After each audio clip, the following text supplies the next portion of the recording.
Salut à toi. Tu aimes les histoires captivantes, émouvantes ou même surprenantes? Alors, tu es au bon endroit. Sur cette chaîne, je partage des récits inspirants qui vont te faire voyager dans des mondes où tout devient possible. Des histoires qui te donnent des frissons, qui te font sourire ou même réfléchir.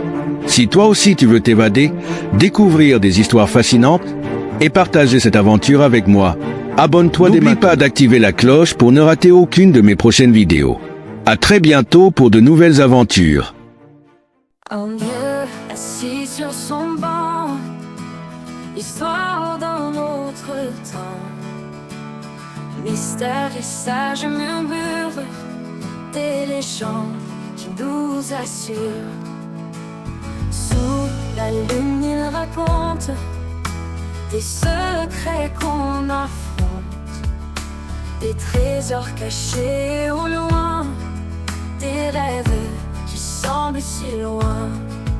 Oh, écoute ces mots, des histoires sans repos, inspirant ton cœur avec une douce lueur. L'arc-en-ciel. Dans le village pittoresque de l'Afrique du Sud, un jour, alors que la pluie avait cessé et que l'arc-en-ciel se formait dans le ciel, Zola entendit une légende racontée par son grand-père. Selon la légende, l'arc-en-ciel n'était pas simplement un phénomène naturel, mais un pont magique reliant les mondes. Chaque couleur représentait un élément important de la vie: la paix, l'amour, la joie, la sagesse, l'espoir et l'harmonie.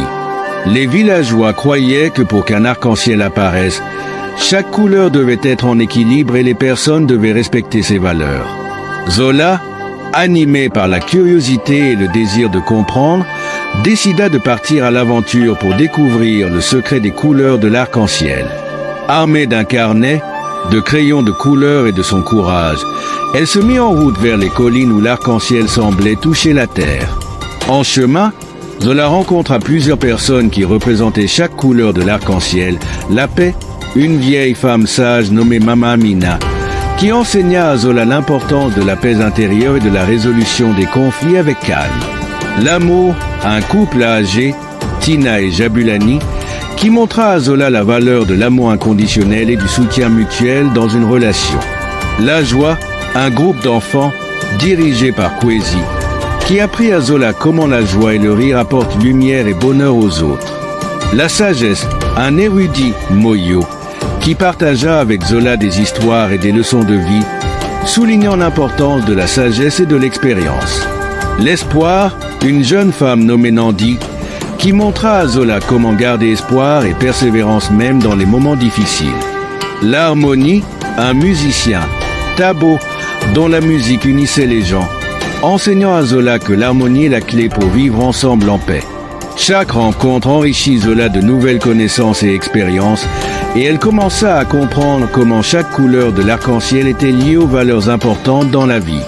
Finalement, Zola arriva à l'endroit où l'arc-en-ciel touchait le sol. Elle découvrit une scène magnifique.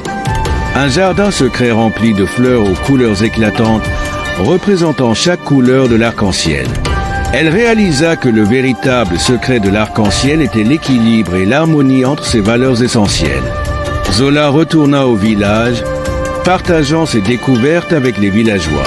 Grâce à elle, Koliu devint un lieu encore plus uni, où les valeurs de paix, amour, joie, sagesse, espoir et harmonie étaient célébrées et respectées.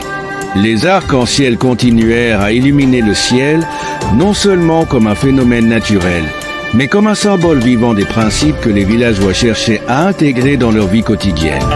Et chaque fois que Zola voyait un arc-en-ciel, elle se rappelait les leçons précieuses qu'elle avait apprises et se sentait remplie de gratitude pour les couleurs qui avaient changé sa vie.